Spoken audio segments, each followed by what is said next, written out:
এই সংসারে সুখ আর সন্তোষ লাভ করার পথ কি?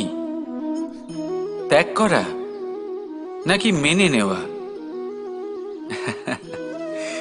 এটা হলো একটা ধাঁধার সমান, আর যে বুঝতে পারে তার কাছে এক মিত্রের সমান।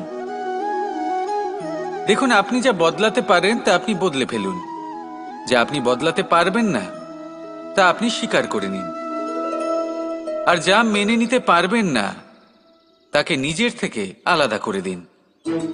ধরুন, আপনার কোনো অভ্যেস আছে যা আপনি বদলাতে চান, বদলে ফেলুন। যদি কোনো সমস্যা থাকে যা বদলানো আপনার হাতে নেই, তা স্বীকার করে নিয়ে তার সাথে পথ চলা শুরু করে দিন। যদি কোনো আবেগ থাকে, পরিস্থিতি থাকে বা কোনো বস্তু থাকে যা আপনি মানতেই পারছেন না, কোনোদিনও মানতে পারবেন না, তাকে নিজের থেকে আলাদা করে দিন।